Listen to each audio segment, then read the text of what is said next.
Center of Excellence. Government-funded research. International Partnership Program KL, deemed to be university. రాష్ట్ర వ్యాప్తంగా సంక్రాంతి శోభతే కనిపిస్తుంది. 3 రోజుల పండగలో భోగి ప్రధానంగా మొదటి రోజు వచ్చే పండగ కావడంతో ఈ రోజు తెల్లవారుజామునే భోగి మంటలు అంతా కూడా వేస్తున్నారు. అన్ని చోట్ల కూడా అంటే రాష్ట్ర వ్యాప్తంగా కూడా రెండు రాష్ట్రాలు తెలుగు రాష్ట్రాల్లో కూడా పూర్తిగా సంక్రాంతి శోభ అయితే కనిపిస్తున్న పరిస్థితి. భోగి మంటలు మనం చూస్తున్నాం. వెల్లంపల్లి మాజీ మంత్రి వెల్లంపల్లి ఇంటి ముందు సంక్రాంతి సెలబ్రేషన్స్ అయితే జరుగుతున్నాయి. మొదటి రోజు ఎవ్రీ ఇయర్ ఇదే విధంగా వాళ్ళంతా కూడా ఈ కార్యక్రమాలు అంటే భోగి కార్యక్రమాన్ని నిర్వహిస్తారు. ఇటు గంగిరెద్దులతో పాటు ఇతర యాక్టివిటీస్ అన్నీ కూడా ఇక్కడ కొనసాగుతుంటే ఇప్పుడు ఎవ్రీ ఇయర్ మనం చూడొచ్చు పూర్తిగా భోగి మంటల్ని కుటుంబ సభ్యులతో కలిసి ఆయన వెలిగిస్తున్న పరిస్థితి. భోగికి సంబంధించి మొత్తం ఎవ్రీ ఇయర్ కుటుంబ సభ్యులంతా కూడా ఇటు కొడుకు కూతుర్లు అల్లుళ్ళు మనవరాళ్ళు అందరితో పాటు ఆయన భోగి సంక్రాంతి సంబరాలను అయితే సెలబ్రేట్ చేస్తారు. ఎవ్రీ ఇయర్ ఇదే విధంగా ఆయన సెలబ్రేట్ చేసే పరిస్థితి మొత్తం కుటుంబ సభ్యులంతా కూడా మనం చూడొచ్చు. ఇటు రాష్ట్రం కూడా సుభిక్షంగా ఉండాలంటూ కూడా ఆయన చెప్తున్న పరిస్థితి. దేవాలయంలో పూజలు కూడా చేస్తున్న పరిస్థితి. ఎప్పుడైతే సంక్రాంతి వచ్చిందో సొంత ఇళ్ళకి వెళ్ళడంతో పాటు పూర్తిగా అందరూ కూడా ఈ సంక్రాంతిని జరుపుకునే పరిస్థితి కనిపిస్తుంది. ప్రస్తుతం మనతో పాటు మాజీ మంత్రి వెల్లంపల్లి ఉన్నారు. ఆయనతో పాటు సార్ ఎలా చూస్తారు సార్? పూర్తిగా సంక్రాంతి శోభ స్టార్ట్ అయిపోయింది. 3 రోజులు భోగి కార్యక్రమం ఈ రోజుతో ప్రారంభం కాబోతుంది. ఎలా చూస్తారు? మీరు ఎవ్రీ ఇయర్ కుటుంబ సభ్యులతో కూడా ఈ కార్యక్రమం నిర్వహిస్తున్నారు. చాలా సంతోషంగా ఉంది. ప్రతి సంవత్సరం కూడా సంక్రాంతి ఎప్పుడు వస్తుంది ఇంట్లో కుటుంబ సభ్యులతో అందరం కలిసి ఈ పండగ చేసుకోవాలని కోరుకుంటాం. ఆ పండగ రానైనా వచ్చింది. ఈరోజు అల్లుళ్ళు కూతుళ్ళు కొడుకులు అదేవిధంగా కోడళ్ళు మనవరాళ్ళతో అందరితో కలిసి ఈ పండగ చేసుకోవడం చాలా సంతోషంగా ఉంటుంది. ఎందుకంటే ప్రతి సంవత్సరం కూడా సంక్రాంతి కోసం ఎదురు చూస్తుంటాం.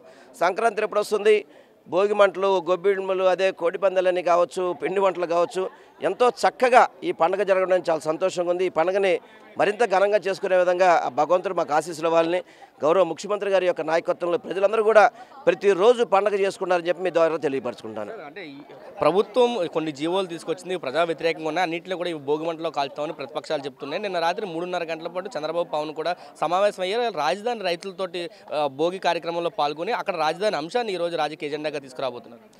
3 గంటలు కాదు 30 గంటలు కూర్చున్నా కూడా ఈ రాష్ట్రంలో ఏమీ చేయలేని పరిస్థితి. ఎప్పుడు ఎన్నికలు వచ్చినా కానీ ఫ్యాన్ గుర్తుకు ఓటేసి జగన్మోహన్ రెడ్డి గారు ముఖ్యమంత్రి చేయాలి, 175 నియోజకవర్గాలు కూడా గెలిపించాలని చెప్పి రాష్ట్ర ప్రజలు సిద్ధమై ఉన్నారు.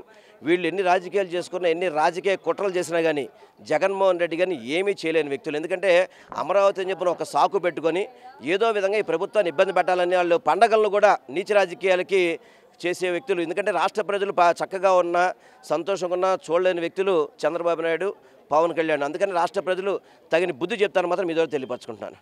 చెప్తున్నారు పూర్తిగా రాజకీయాలని పండగని రాజకీయాలకు ముడిపెట్టడం సరైనది కాదు అంటూ వెల్లంపల్లి చెప్తున్నారు. పవన్ కళ్యాణ్ చంద్రబాబు ఎన్ని కుట్రలు పడినా జగన్మోహన్ రెడ్డి అధికారంలో రావడం ఖాయం. సంక్రాంతి ఆ శోభని కనిపిస్తుంది. ప్రజలు చేసుకునే పండగే జగన్మోహన్ రెడ్డి పాలన ఎలా ఉందో చెప్పడానికి నిదర్శనంగా ఉందని చెబుతున్న పరిస్థితి కనిపిస్తుంది.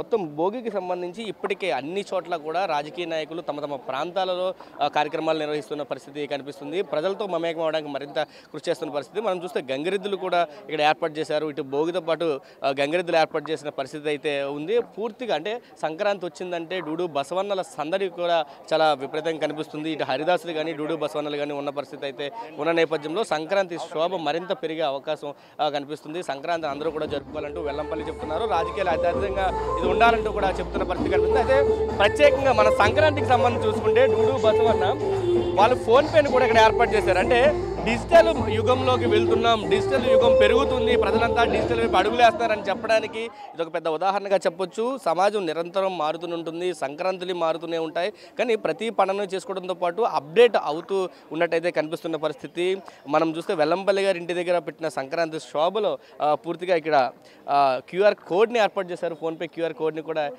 ఏర్పాటు చేసిన పరిస్థితి అయితే కనిపిస్తుంది. అంటే అప్డేట్ అవుతున్నారు, అంటే పండగనే అప్డేట్ చేస్తూ వాళ్ళు కూడా జనాలు కూడా అప్డేట్ అవ్వడానికి ఇది ఉపయోగపడుతుంది. రెండు జగన్ పాలనలో పూర్తిగా ప్రజలంతా కూడా సుఖ సంతోషాలతో ఉన్నారని వెల్లంపల్లి చెప్తున్న పరిస్థితి కనిపిస్తుంది. కెమెరా పర్సన్ నానితో కలిసి సురేంద్ర RTV విజయవాడ నుంచి. మరిన్ని వీడియోస్ కోసం ఛానల్ ని సబ్స్క్రైబ్ చేయండి. లేటెస్ట్ అప్డేట్స్ కోసం వాట్సాప్ ఛానల్ ని ఫాలో చేయండి. అండ్ లింక్ డిస్క్రిప్షన్ లో ఉంది.